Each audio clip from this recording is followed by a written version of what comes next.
Então vamos orar, pedir para Deus abençoar a nossa aula. Senhor nosso Deus, nós louvamos o teu santo nome, reconhecemos o teu poder, a tua soberania sobre nossas vidas e agradecemos, ó Pai, por esse momento que nós estamos aqui para aprender mais a sua palavra. Que o Senhor abra os nossos corações, tire toda a trava dos nossos olhos, nós possamos, ó Pai, aprender mais de ti e que essa palavra germine em nossos corações e dê frutos e que ela nos transforme a cada dia.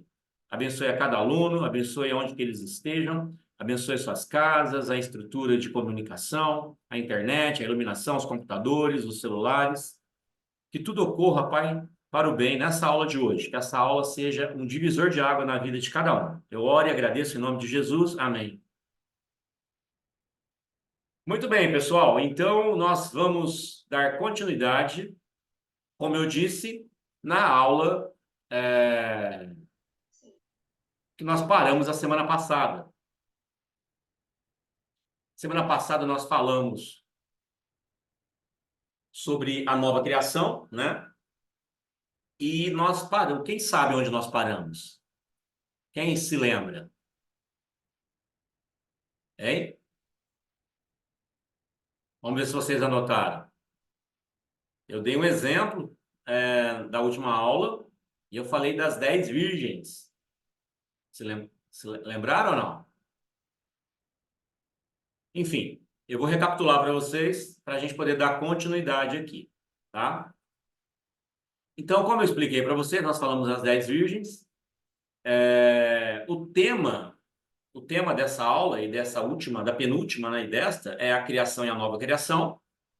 E nós citamos ali, dentre todos os temas que nós citamos, um chamou bastante atenção, que é a separação, né? A separação que Deus faz. Então ele começou ali separando a luz das trevas, separou as águas que estão em cima do firmamento, das águas que estão embaixo, separou a porção seca, né? Fez surgir dentre as águas a porção seca, que é a terra, então ele fez essas separações. E eu quero dar continuidade aqui para que vocês possam pegar um pouco mais dessa questão da separação.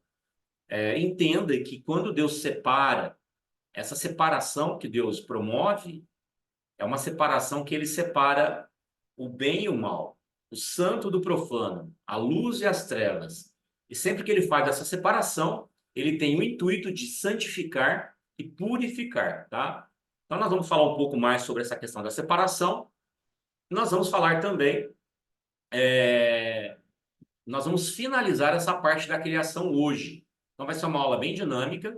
Eu peço que vocês acompanhem. Eu vou ler os textos para ser mais rápido e que vocês anotem aí no final para que a gente possa tirar dúvidas. Perfeito? Bom, então, essa separação, ela não ficou somente, né, na luz e nas trevas, nas águas e na terra.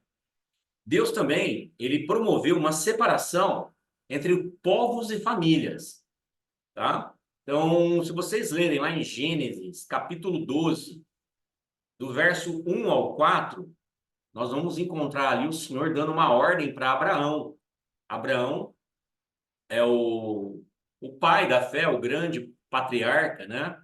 De onde surgiram as 12 tribos. Abraão é pai de Isaac, que foi pai de Jacó, que foi pai de José e de uma série de outros, teve uma série de outras descendências. Então, em Gênesis 12, de 1 a 4, diz o seguinte: Ora, o Senhor disse a Abraão: Sai da tua terra, da tua parentela e da casa de teu pai, para a terra que eu te mostrarei. E far-te-ei uma grande nação, e abençoar-te-ei e engrandecerei o teu nome, e tu serás uma bênção. E abençoarei os que te abençoarem, e amaldiçoarei os que te amaldiçoarem. E em ti serão benditas todas as famílias da terra. Assim partiu Abraão, como o Senhor lhe tinha dito, e foi Ló com ele.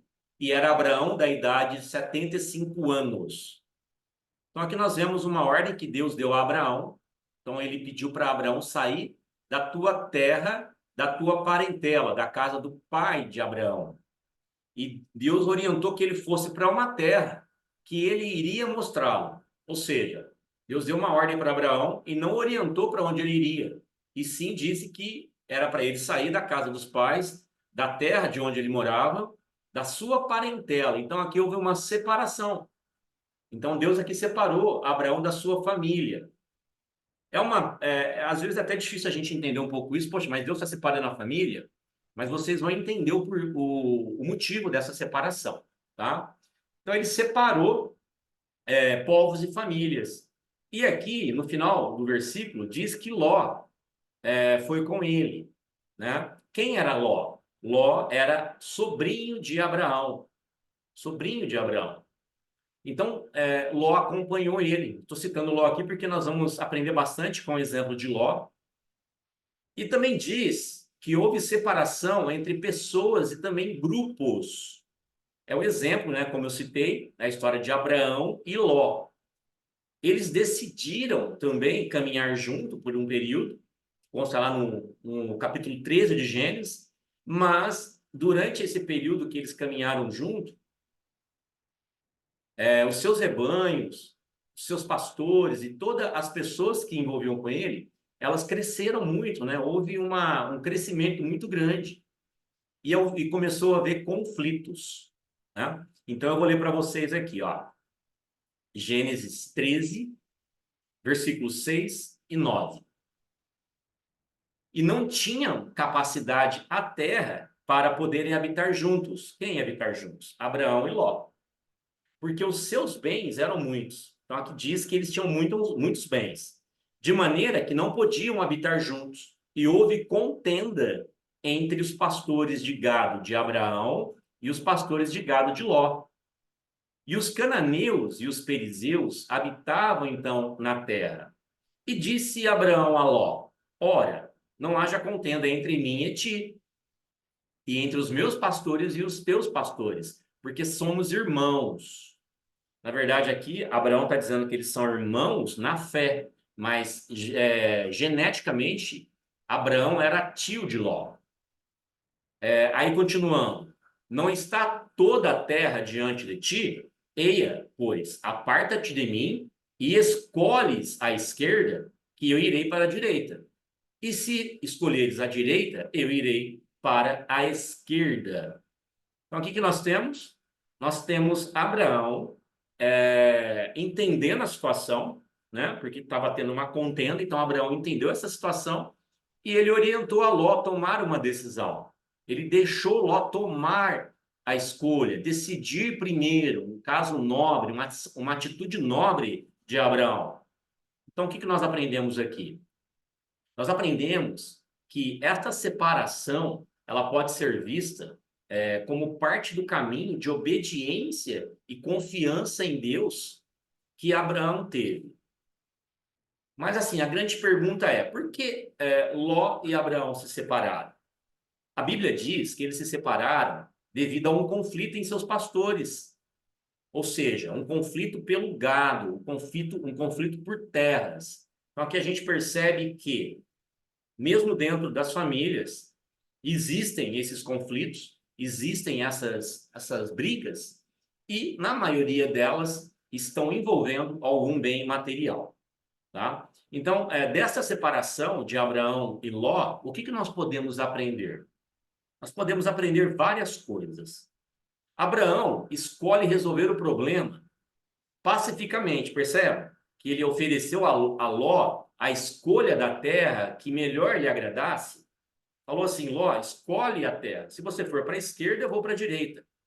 Se você for para a direita, eu irei para a esquerda. Então aqui Ló, Abraão, diante de Ló, ele preferiu resolver esse conflito de forma pacífica, demonstrando princípios de paz, buscando o quê? Uma reconciliação. E isso tem implicações espirituais sobre como nós lidamos com conflitos. E aí eu pergunto para você, como que você resolve os conflitos do seu dia a dia? Você resolve de forma pacífica ou você já chega com os pés, com os dois pés no peito da pessoa que está brigando com você? Às vezes, na maioria das vezes, nós não temos esse discernimento. A maioria das vezes, nós não temos esse controle em resolver as coisas de forma pacífica. Vale lembrar que a Bíblia nos chama de pacificadores e ela nos orienta a ser pacificadores e não promover dissensões, divisões. Então, a primeira coisa que nós aprendemos aqui é que, diante de conflitos, nós precisamos resolver as coisas de forma pacífica, promover reconciliação. Ou seja, não vale a pena promover guerra, não vale a pena promover brigas.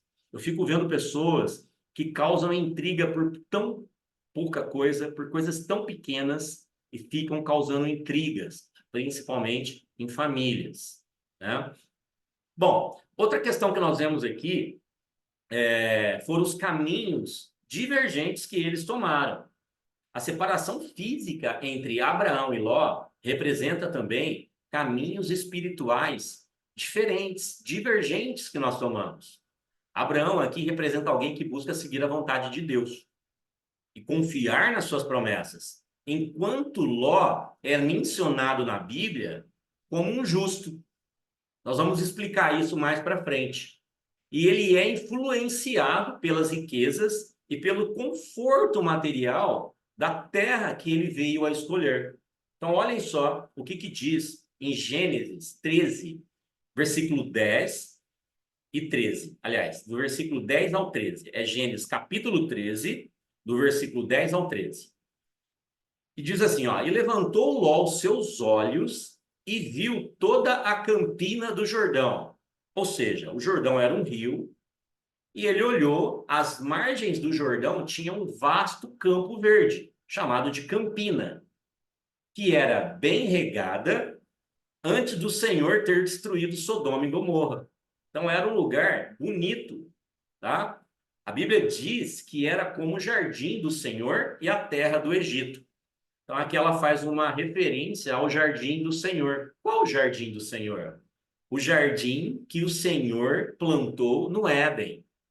O jardim que o Senhor formou lá no Éden. E significa o quê? Que era um lugar de delícias, que era um lugar com coisas maravilhosas. E ele também diz que era como a terra do Egito. O que seria a terra do Egito? A terra do Egito também ela era banhada, ela é banhada até hoje pelo rio Nilo. E é uma terra muito fértil. Então, quando Ló olhou para essa campina, para esse local, o que ele viu? Ele viu coisas materiais, ele viu conforto, riqueza, ele viu prosperidade. Então, ele tomou a decisão de habitar nesse local. E aí o texto continua assim: quando se entra em Zoar. Então, a terra que Ló escolheu, ela era bem regada, né? Ela era na região ali bem próxima a Sodoma e Gomorra, quando se entra em Zoar. Então Ló escolheu para si toda essa campina do Jordão. E Ló partiu para o Oriente, e apartaram-se um do outro. E habitou Abraão na terra de Canaã, e Ló habitou nas cidades da campina, e armou as suas tendas até Sodoma. Ora, eram maus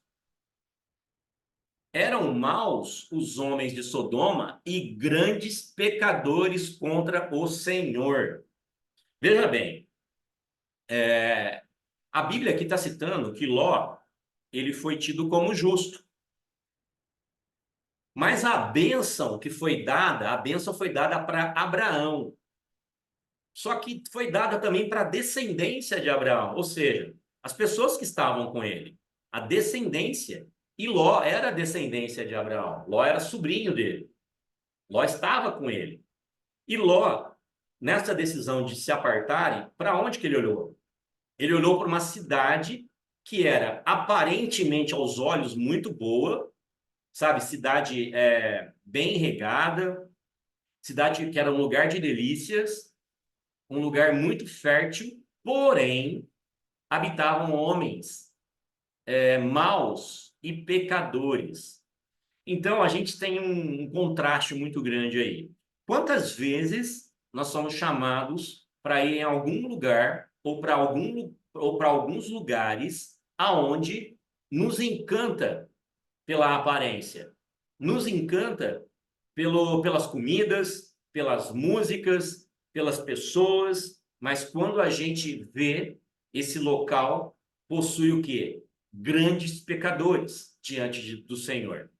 Então, quando Ló tomou essa decisão, não foi uma decisão irracional. Ele tomou essa decisão ciente de quem habitava ali. Então, o que nós vemos aqui? Nós vemos que essa separação, essas escolhas, né? Nessa separação houve escolhas. E Ló, ele escolheu esse destino. Então, as nossas escolhas espirituais nos afetam. As escolhas que nós tomamos no nosso mundo, na nossa vida cotidiana, no dia a dia, elas afetam também a nossa vida espiritual, a vida de cada um. Então, essas escolhas, elas geram consequências. Então, aqui nós temos o quê? A decisão de Ló de escolher as terras próximas a Sodoma o colocou em uma situação muito comprometedora mais tarde. Porque mais tarde o Senhor destruiria Sodoma e Gomorra devido à corrupção. Tá lá em Gênesis 19. Então, o que nós vemos aqui? Nós vemos consequências de escolhas baseadas em questões materiais, em questões de desejo dos olhos, da carne, e depois nós temos o quê? Uma consequência espiritual disso em nossas vidas. Então, o que nós vemos aqui? Ó? Jó e suas filhas poderiam ter sido exterminados juntamente com a população de Sodoma e Gomorra. Lembrando que a mulher de Ló, ela se tornou em uma estátua de sal. Lembra lá na segunda aula que eu dei, que eu expliquei que a terra se tornou vazia e em caos? A mulher de Jó também se tornou uma estátua de sal aqui. Então, é o mesmo verbo, é a mesma palavra. Por que ela se tornou uma estátua de sal? Porque ela olhou para trás e os anjos que tiraram, nessa passagem de Gênesis, os anjos pegaram nas mãos de Jó, de suas filhas e de sua esposa e os tiraram de Sodoma e Gomorra, porque Deus ia destruir. Por que isso aconteceu? Porque Abraão intercedeu por Jó. Abraão intercedeu por Ló, desculpa. Ló e Jó sempre gera uma certa confusão, mas são pessoas distintas. Então Abraão intercedeu por Ló, e aí os anjos foram lá, tiraram eles da cidade, puseram ele à porta da cidade e deram uma ordem: não olhem para trás e nem parem até chegar na terra que eles iam. Mas no meio do caminho, a mulher de Jó, ela olhou para trás. E o que significa esse olhar para trás? Esse olhar para trás significa arrependimento, significa saudade, significa que o teu corpo quer ficar aonde ele estava. E o que representa Sodoma e Gomorra? Sodoma e Gomorra representa o pecado. Sodoma e Gomorra representa a corrupção. Sodoma e Gomorra representa uma cidade que precisou ser purificada com fogo. A Bíblia diz que houve saraiva. O que é saraiva? É chuva de pedras e fogo sobre aquela cidade e não sobrou ninguém. Houve um extermínio ali. Então, Jó e suas filhas, eles poderiam ter sido exterminados ali por uma decisão que ele tomou. Então, nós precisamos tomar muito cuidado com as decisões que nós tomamos, baseado no quê? Baseado somente em aparência, baseado no que a gente acha, baseado no que a gente gosta, no que é bom para nós, no que é bom para os nossos olhos. A maioria das vezes, a gente toma decisões baseado nisso. E a gente esquece de buscar de Deus. Qual é a melhor opção? O que Deus realmente tem para nós?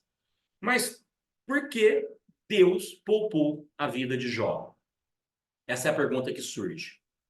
Por que Deus poupou a vida de Jó? Por causa da justiça de Ló. Gente, me desculpa, eu estou falando Jó, mas não é Jó, é Ló. Por que Deus poupou a vida de Ló? Por causa da justiça, que ele foi chamado justo diante de Deus. Lá em 2 Pedro 2, 7 e 8, Ló era imperfeito e buscava seguir a vontade de Deus, permanecer fiel em meio à corrupção. E ao seu redor, Deus o honra com justiça e fidelidade. Então, essa justiça, da mesma forma que foi imputada a Abraão, quando ele creu, também passou para a descendência dele e atingiu a Ló, tá? Vou me policiar para não errar, para não confundir vocês. Então, a primeira coisa que teve em Deus poupar a vida de Ló foi isso, foi essa justiça que foi também imputada a ele. A segunda coisa que fez Deus poupar a vida de Ló é a misericórdia de Deus.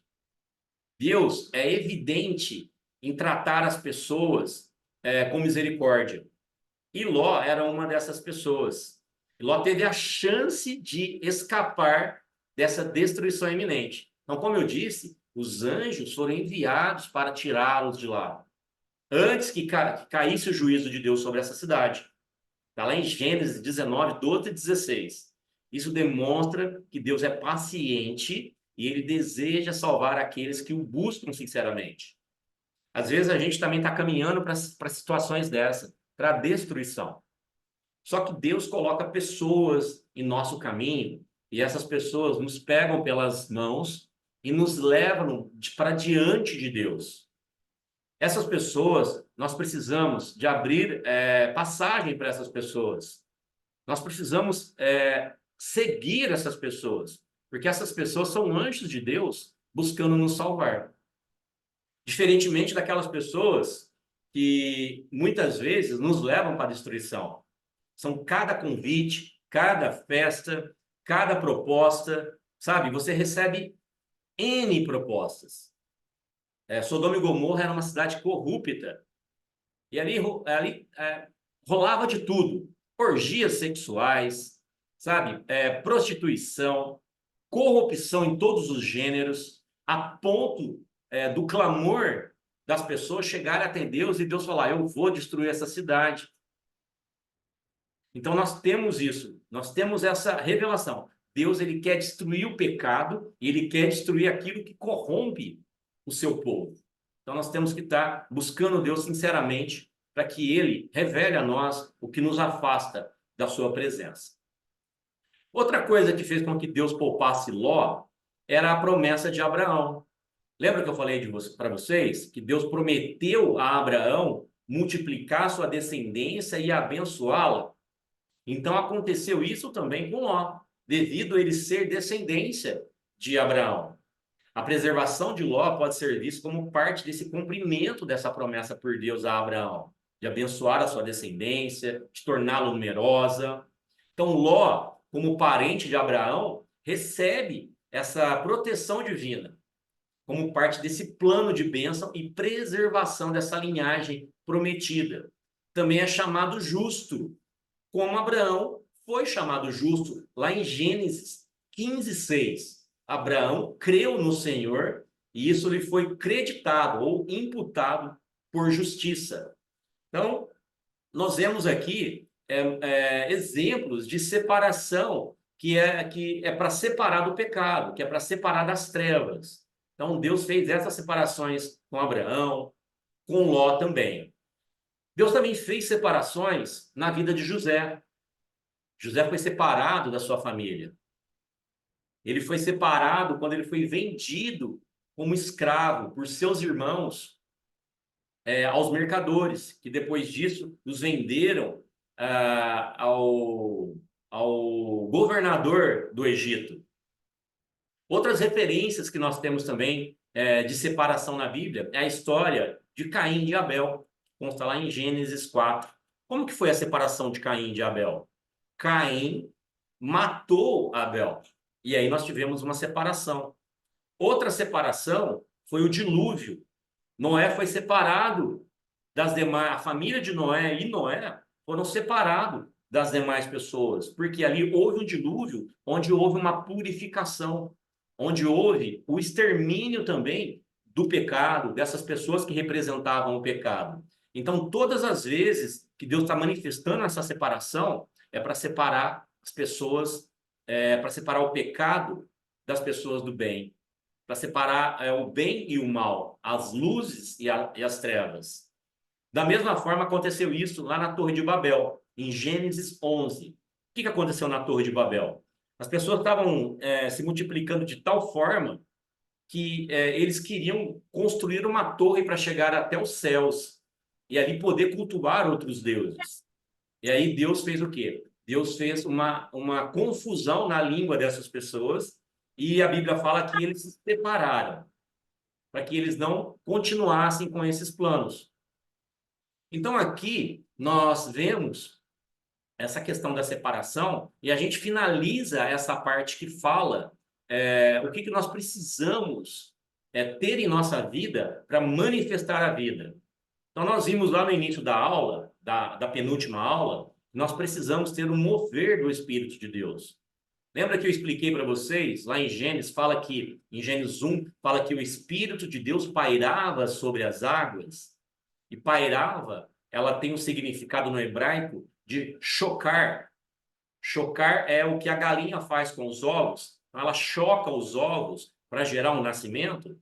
Então, o Espírito Santo ele estava se movendo ali nas águas. Então, a primeira coisa que nós precisamos para manifestar a vida é ter o Espírito Santo. Em segundo, é ter a palavra de Deus.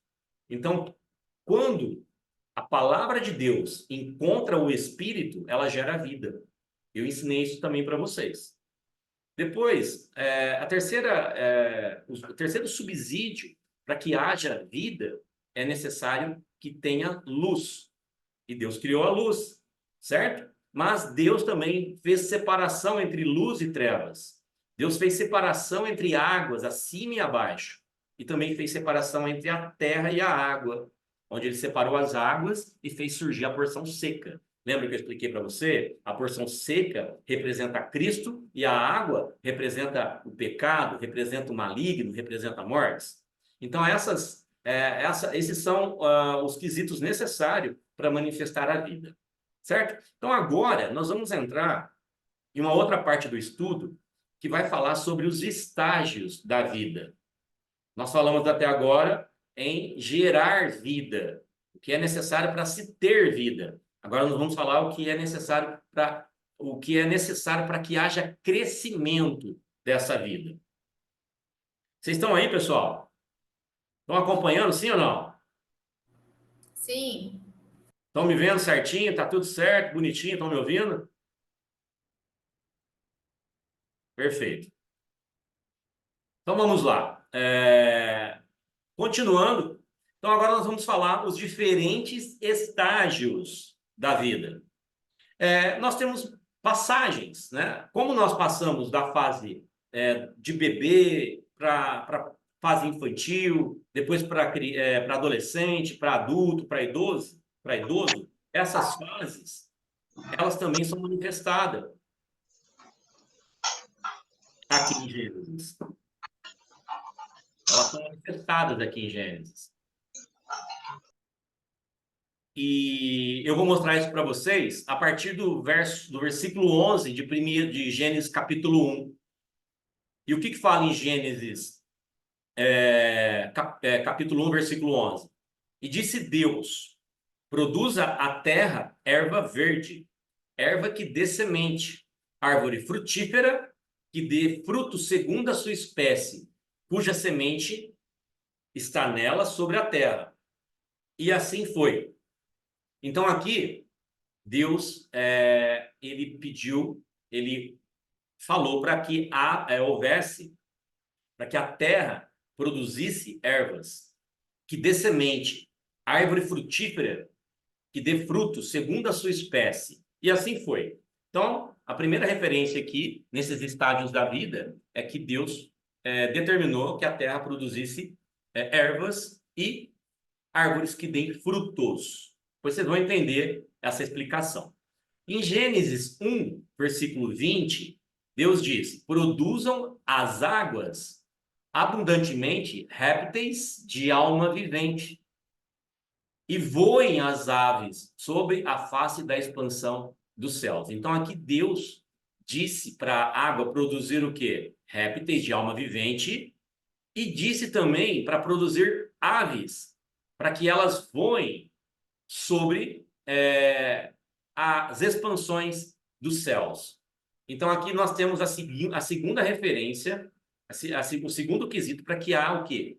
Haja estágios de crescimento em nossa vida.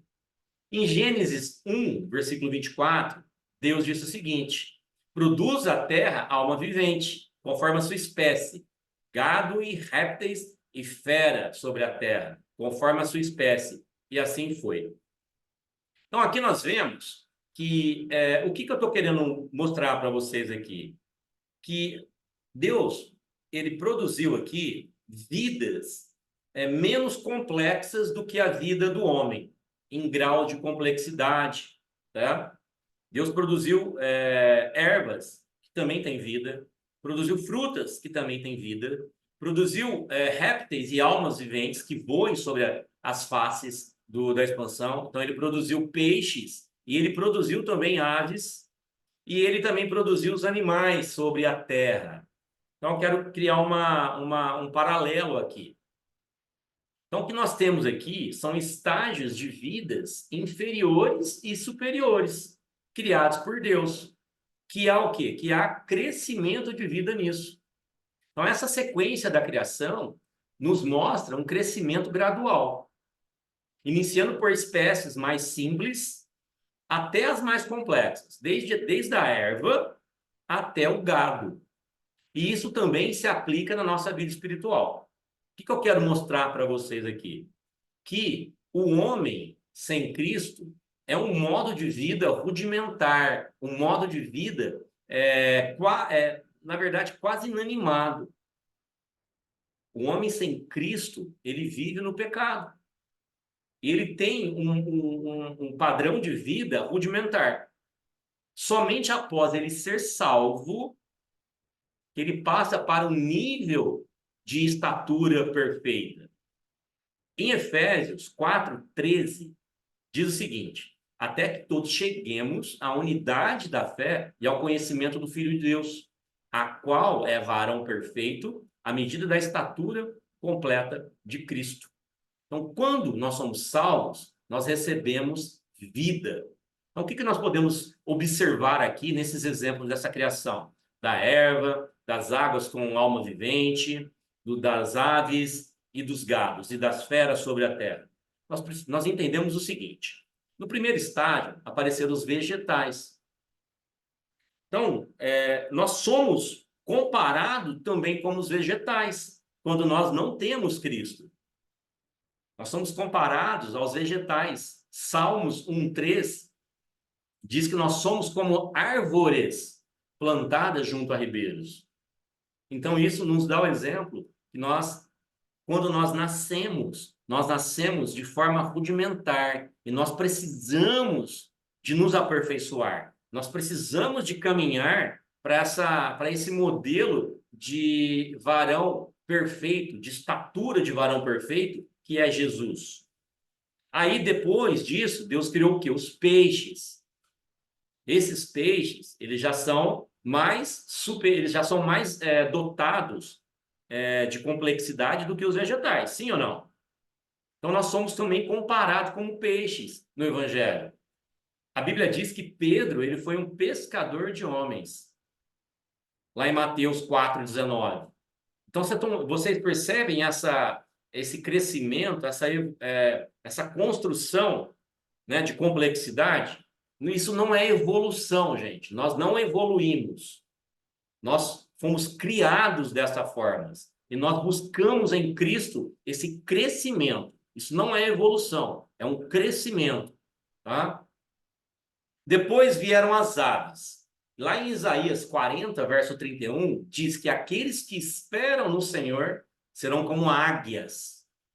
E depois vieram os animais terrestres, os répteis, os mamíferos. E, por fim, para finalizar a conclusão da criação, o ápice da criação, Deus criou o homem. Deus criou o homem, ele formou o homem ali do pó da terra. Então, lá em Efésios 4:13 diz o seguinte, ó: até que todos cheguemos à unidade da fé e ao conhecimento do Filho de Deus, a homem perfeito, à medida, à estatura completa de Cristo. Então, o que eu quero dizer para vocês? Nós não nascemos completos. Nós vamos caminhando, nós vamos crescendo dia após dia na unidade da fé, no conhecimento do Filho de Deus, até a gente se tornar um varão perfeito, a estatura do varão perfeito. Então é interessante quando a gente lê a Bíblia de forma natural e a gente lê essas passagens, só que a gente não consegue fazer conexão com o que Deus está revelando aqui. Não que ele nos compare com peixes, com ervas, com animais, com gado, mas ele dá um exemplo que nós precisamos crescer espiritualmente, certo? E aqui nós vamos complementar mais um pouco sobre esse crescimento. Em Gênesis 1, 14 e 15, olha o que Deus faz. E disse Deus: haja luminares na expansão dos céus, para separar o dia e a noite, e sejam eles para sinais e para tempos determinados, e para dias e para anos. E sejam para luminares na expansão dos céus, para iluminar a terra, e assim foi. Então, o que Deus fez aqui? Nós já aprendemos isso, nós já estudamos isso. Deus aqui, ele criou o quê? Os luminares. Nós já aprendemos dessa separação que Deus fez entre luz e trevas, tá? Deus fez essa separação. Então, o que nós precisamos para crescer a nossa vida espiritual? Primeira condição básica para isso é a luz. Então, para gerar crescimento, nós precisamos de luz. As plantas precisam de luz, os animais precisam de luz, tudo que tem vida necessita de luz para crescer. Luz é vida. João, capítulo 1, versículo 4, diz que nele estava a vida. E a vida era a luz dos homens. Nele quem? Em Jesus. Então, Jesus é a vida, e em Jesus havia a luz que os homens precisam para crescer. Então, toda a criação, ela está focada na palavra de Deus, que é luz e que gera vida. Quando nós lemos a palavra de Deus, nós não devemos ficar somente lendo ela de forma natural. Eu sempre falo isso. Nós devemos olhar para a palavra de Deus e buscar ali um discernimento espiritual. Porque senão a gente não consegue entender isso. Tá claro para vocês o que eu estou explicando aqui? Bom, Deus criou a luz. Ele também criou os luzeiros, como fala aqui, ó. Ele criou os luminares na expansão do céu, para iluminar a terra. Então, também aqui diz que ele criou os luzeiros. O que são os luzeiros? Os luzeiros nada mais ou são do que o sol, a lua e as estrelas. Em 1 João 1, capítulo 1, versículos 5 e 7, esta é a mensagem que dele ouvimos e vos anunciamos, que Deus é luz e nele não há trevas nenhuma. Se dissermos que temos comunhão com ele e andamos em trevas, mentimos e não praticamos a verdade. Mas se andarmos na luz, como ele está na luz, temos comunhão uns com os outros. E o sangue de Jesus Cristo, seu Filho, nos purifica de todo pecado. O que nós precisamos entender aqui? Nessa parte que nós vamos falar de crescimento, esse crescimento mencionado aqui no texto de 1 João 1, 5 e 7, ele fala de comunhão. Nesse texto, João diz que para que a gente possa andar na luz, nos mantermos na luz, nós precisamos de ter comunhão uns com os outros, tá?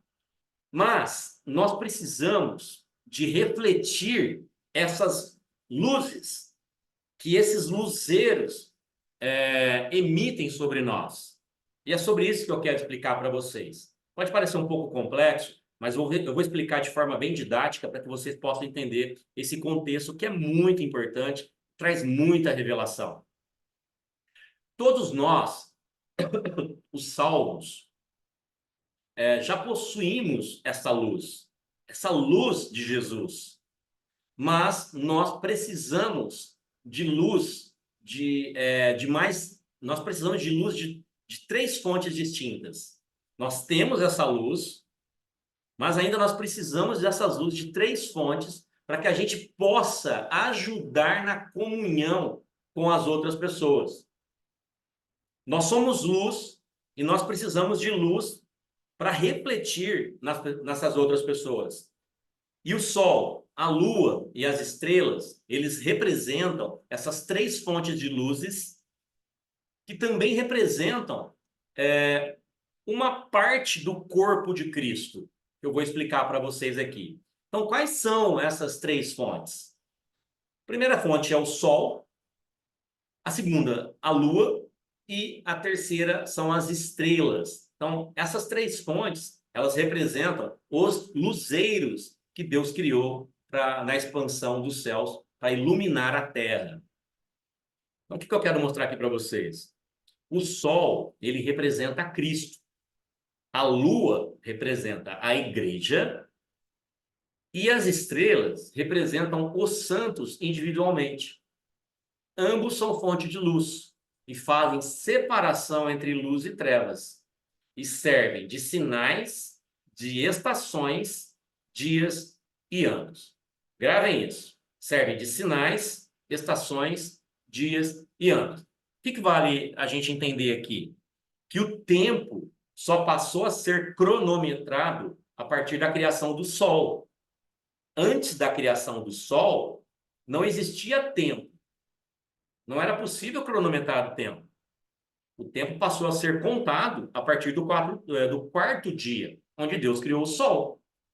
Ele criou o Sol para que ele servisse de sinais, estações, dias e anos. E quem é esse Sol? Qual a tipologia do Sol na Bíblia? Sol representa Cristo, tá? Então assim fala a Bíblia, olha, o povo que estava assentado em trevas viu uma grande luz. Aos que estavam assentados na região e sombra da morte, a luz raiou. Então, está dizendo o seguinte, que quem estava em trevas, quase na sombra da morte, ou na beira da morte, o sol raiou. Quem é o sol? Jesus raiou para essas pessoas. Só que nós temos o texto de Mateus 4,16, que dá ênfase que Jesus é uma tipologia, que o sol é a tipologia de Cristo na Bíblia.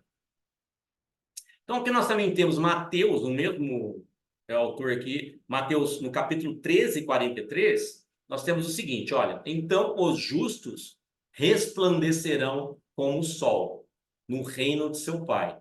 Quem tem ouvidos para ouvir, ouça. Então, aqui também está dando outra ênfase na tipologia do sol, representando Cristo na igreja. Ok? Então, o que nós precisamos? Nós precisamos desta fonte de luz que é o sol. Nós precisamos da fonte de luz que é Cristo na nossa vida.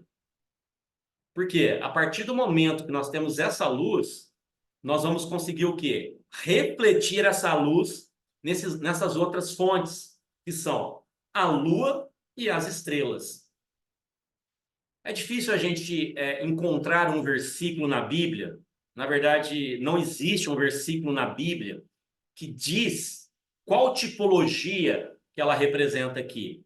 Mas, através de uma passagem que aconteceu com José, nós conseguimos entender que a lua, ela representa, ela tipifica a igreja. Então, essa segunda fonte de luz é a lua.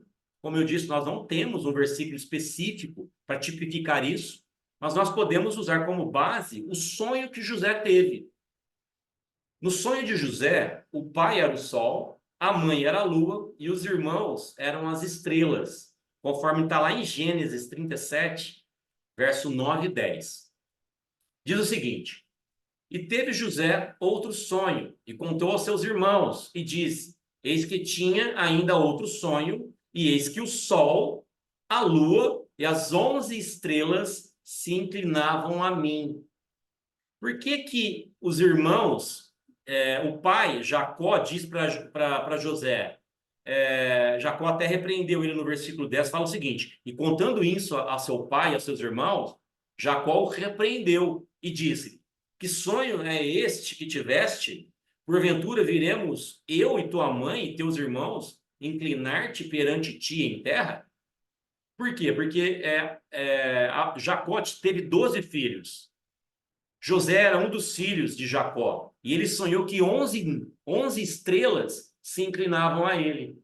Então, se as estrelas eram os irmãos, nós temos aqui que o Sol era Jacó e a Lua era a igreja, tá? A Lua era a igreja, porque nós sabemos que o noivo é Cristo e a lua e a igreja é a noiva. Então nós temos essa referência para poder trazer essa explicação aqui para vocês, tá? Então a lua, ela não possui luz própria. O que que a luz emite? A luz emite a luz que ela reflete do sol. E isso reflete o quadro da igreja perfeitamente. A igreja não possui luz própria, mas ela reflete a luz de Cristo. E também a lua representa essas mudanças. A Lua ela não é estável como o Sol é. A Lua ela tem fases. Ela tem uma fase nova, uma fase crescente, uma fase cheia e uma fase minguante. Isso representa bem a igreja nas suas fases. Então, a Lua ela tem esse papel e ela faz essa tipologia da igreja. Porém, ela não tem luz própria. E nós, como tendo a luz de Cristo, nós podemos refletir isso também na igreja. E quando a gente faz isso, a gente consegue o quê? Cumprir aquele mandamento de ter comunhão com os outros. Ok? Bom, e essa terceira fonte de luz são as estrelas. Elas representam os santos vencedores que resplandecem em meio à noite escura deste mundo. Quem são os santos vencedores? Somos nós, todos aqueles que venceram em Cristo, todos aqueles que são salvos em Cristo. Lá em Daniel, capítulo 12, verso 3, diz o seguinte: os que forem sábios, pois, resplandecerão com o fulgor do firmamento, e os que muitos ensinam a justiça, como as estrelas, sempre e eternamente. Então, aqui está dizendo aqueles que ensinam, tá? Aqueles que resplandecem o fulgor do firmamento. Nós seremos como as estrelas, sempre e eternamente. Em Filipenses, capítulo 2, versículo 15, também traz uma explicação para isso. Para que vocês não tenham nenhuma falha ou mancha. Sejam filhos de Deus, vivendo sem nenhuma culpa no meio dessas pessoas más, que não querem saber de Deus. No meio dela, vocês devem brilhar como as estrelas no céu. Então aqui, Filipenses, né, no livro de Filipenses, Paulo está nos chamando para que a gente brilhe no meio das trevas. Nós devemos brilhar como as estrelas dos céus.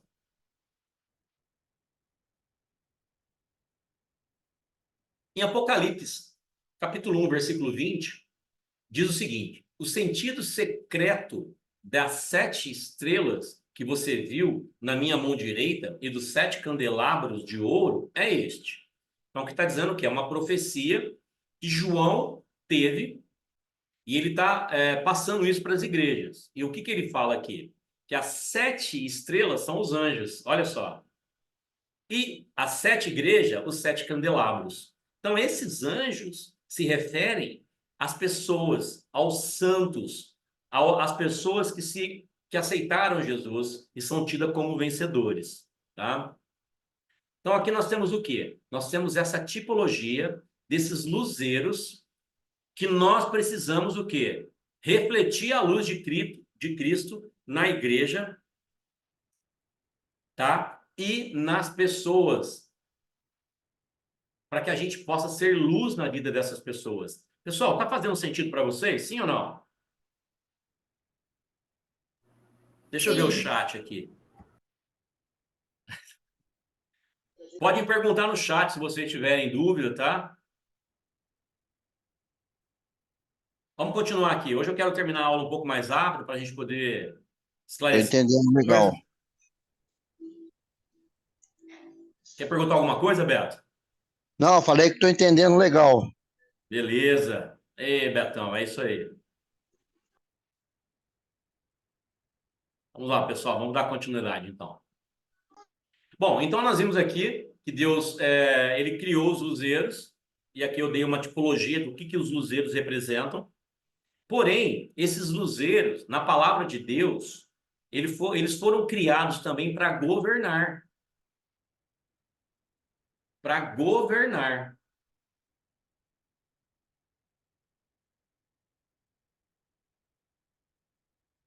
Deixa eu achar aqui para você, para poder mostrar.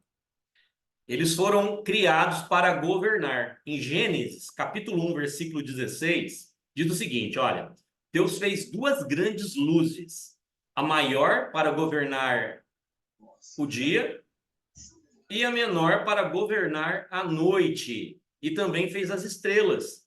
Então Deus fez o sol para governar de dia e ele fez a lua para governar a noite. E também fez as estrelas para emitir luz. Por quê? Mesmo em meio à escuridão, ele nos faz receber essa luz. De dia, o sol, e à noite, a lua e as estrelas. Ou seja, nós estamos recebendo essas luzes para que a gente possa governar. Então, o que significa isso? Que ele fez essas luzes para governar? Que quem tem luz, governa. Agora, quem não tem luz, anda em confusão. Vocês conhecem pessoas que andam em confusão? Pessoas que são confusas? Pessoas que só se metem em confusão? Pessoas que não conseguem viver na luz, que tudo para ela é treva? Sim ou não? A gente conhece pessoas assim. E às vezes, o que nós precisamos fazer? Nós precisamos de ser luz na vida dessas pessoas. Ou seja, se a gente está vendo que essas pessoas estão em trevas, estão em confusão, nós precisamos ser luz na vida delas. Tá? Então, o que acontece aqui? Olha, como eu disse para vocês, os luzeiros, eles foram criados no dia 4, a partir do quarto dia da criação. Porém, já existia vida. A vida já existia anteriormente, mas somente a partir do dia 4, com a criação dos luzeiros, que eles começaram a gerar vida. Perceberam a diferença? Então já existia vida, mas essa vida, ela não tinha crescimento. A partir da criação do Sol, da Lua e das estrelas, nós conseguimos o quê? Nós conseguimos ter crescimento. Então, o que eu quero mostrar para vocês aqui? Somente com a luz de Cristo, nós podemos crescer dia a dia. Dia a dia. Você pode estar vivo. Você pode estar vivo. Você pode até ter luz, mas você pode não gerar vida. Então, nós precisamos buscar sempre a Cristo e sempre gerar vida. Luz é vida, trevas é morte. Nesta criação, ainda nesta criação, nós teremos que tolerar as trevas, né?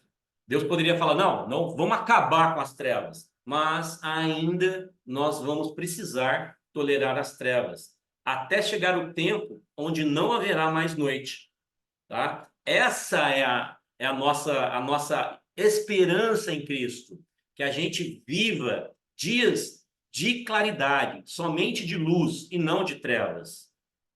Lá em Apocalipse 21, 25, diz que os portões das cidades, essa é a Nova Jerusalém, estarão abertos o dia inteiro e não se fecharão, porque ali não haverá noite. O que está dizendo aqui? Que à noite existe perigo na noite e os portões da cidade precisam se fechar. Mas na cidade onde nós habitaremos, lá não precisará mais disso, porque não terá nenhum perigo, porque será dia, ou seja, nós estaremos protegidos o tempo todo por Cristo. Então aqui nós temos que entender o seguinte: qual que foi a primeira finalidade dos luzeiros? A primeira finalidade dos luzeiros foi fazer separação. Separação entre luz e trevas. Certo? A segunda foi iluminar. Então ele fez separação entre luz e trevas. Hoje nós somos luz, estamos separados das trevas. E agora nós podemos emitir a nossa luz para outras pessoas. Nós refletimos essa luz de Cristo. Essa foi a segunda finalidade. A terceira é em estabelecer estações. Às vezes, O que são as estações? As estações são as estações dos frutos. Quais são as estações dos frutos? As estações das flores é a primavera. As estações do fruto é o verão. Então, tem situações na nossa vida que nós só queremos a primavera e o verão. Nós não queremos o inverno e nem o outono. Porque essas estações, elas são hostis. Elas nos tiram da zona de conforto. Nós só queremos os verões e as primaveras das nossas vidas. Mas nós não podemos esquecer do inverno e do outono. São tempos difíceis, mas é aqui que nós nos preparamos, é aqui que nós somos forjados, é aqui que nós somos separados para dar fruto na estação certa. Então, o que Deus quer? Deus deixou essas estações, deixou esses luzeiros para que pudesse separar as estações. E assim acontece com nós também. Essas estações são para promover o nosso crescimento, para que a gente possa dar fruto na estação certa. Olha só em Eclesiastes 3, 1 e 8. De 1 a 8, eu só vou ler a primeira parte, os 2 primeiros versículos. Depois vocês podem ler isso com mais tempo. Tudo neste mundo tem o seu tempo. Cada coisa tem a sua ocasião. Há tempo de nascer, tempo de morrer. Tempo de plantar e tempo de arrancar o que se plantou. Então, aqui em Eclesiastes, ele vai dar uma narrativa de que tudo há um tempo determinado debaixo dos céus. Então, nós temos essas estações. É a estação de plantar, a estação de dar frutos. E a última finalidade desses luzeiros é começar novos ciclos. Por quê? A partir da criação do sol, começou a ter o quê? Dia e noite. Começou o quê? A fechar ciclos, a abrir ciclos. Ou seja, hoje é um dia, amanhã é outro. Esse dia ele finaliza e começa um outro dia. Isso é muito importante, isso é muito revelador para nós. Nós precisamos entender isso. Nós precisamos entender que nós temos a opção de começar um novo ciclo, começar um novo dia todas as vezes que nós erramos. É um novo começo.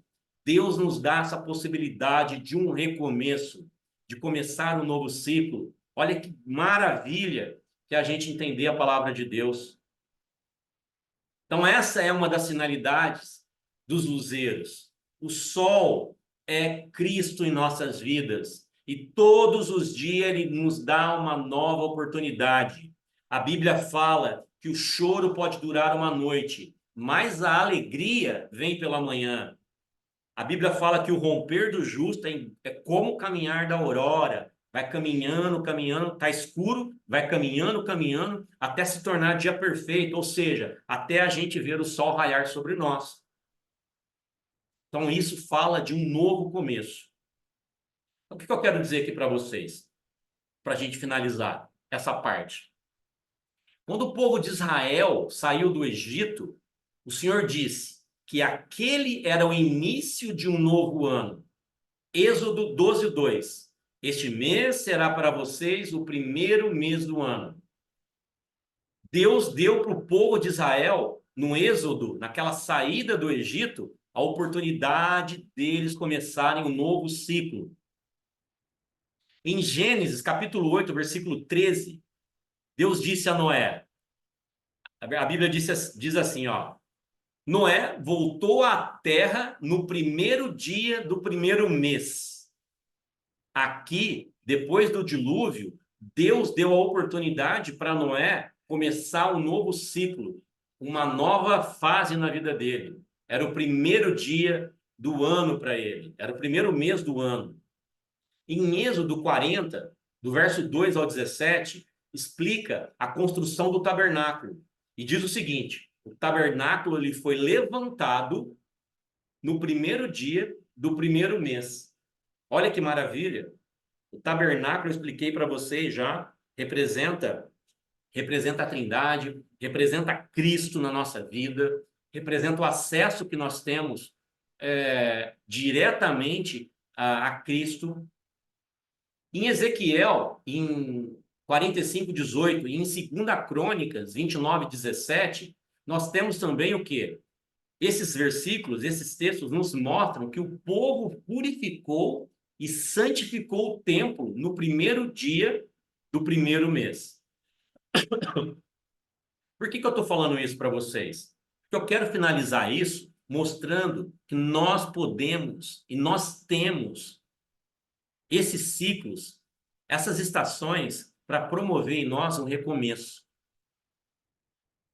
Esse pessoal, esse povo de Deus que saiu do Egito, eles voltaram a ser prisioneiros, a ficarem cativos no Império Babilônico. E eles foram libertados, eles foram libertos desses cativeiros. E isso começou no primeiro dia do primeiro mês. Então, todas essas referências ao primeiro dia do primeiro mês, Deus está falando o seguinte: esse primeiro dia e esse primeiro mês é hoje, é agora, é o amanhecer. Você pode sair dessa vida que você tem de escravidão, de sofrimento, de lutas e começar um novo ciclo a partir de hoje, tendo a luz de Jesus como força que te dá vida, que gera crescimento para que você possa ser uma nova pessoa. Então, todos nós precisamos desses 4 novos começos na nossa vida. Nós precisamos do começo da terra, de chegar a essa terra que é prometida para nós. Nós precisamos desse começo que é de levantar esse tabernáculo, ou seja, o tabernáculo, o que representava? Representava o acesso do sumo sacerdote para purificar os nossos pecados. Hoje nós temos esse novo começo. Nós podemos chegar diante de Cristo e promover esse recomeço em nossas vidas. Nós pedimos perdão para Ele e Ele nos perdoa. Nós temos salvação em Cristo. E nós podemos caminhar dia após dia, nos purificando.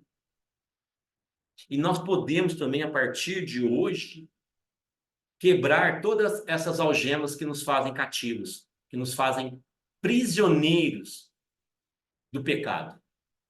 Então, estes são os recomeços que nós devemos priorizar, que nós devemos pensar e colocar em prática todos os dias. O primeiro capítulo de Gênesis, ele encerra a criação do homem por meio de um alvo, de um objetivo que Deus tinha, que era o quê? Levar o homem à estatura do varão perfeito. Ou seja, desde a criação, desde o início da criação, o objetivo de Deus é revelar Cristo a nós, através de pequenas leituras, de pequenos detalhes que nós vemos aqui nesse primeiro capítulo de Gênesis. Ou seja, nós já tivemos bastante horas de estudo, bastante aulas, e aqui vocês puderam ver o quê? O primeiro capítulo de Gênesis. Nós vimos a criação e essa nova criação. Então, eu espero que com essa aula fique bem claro para vocês essas passagens. Todas essas passagens que nós vemos aqui, Cristo sendo representado, Cristo sendo exemplificado, sendo revelado a nós nessas riquezas de detalhes que contém esse primeiro capítulo de Gênesis. Tá? Então, hoje nós finalizamos esse primeiro capítulo de Gênesis. A partir da próxima aula, nós vamos entrar em um outro assunto, mas é de suma importância que nós aprendêssemos isso, nós meditássemos um pouco sobre isso. Espero que faça muito sentido para você, que você peça a Deus que Ele revele no seu espírito essas palavras que nós estamos ensinando, que eu estou ensinando para vocês aqui, tá certo?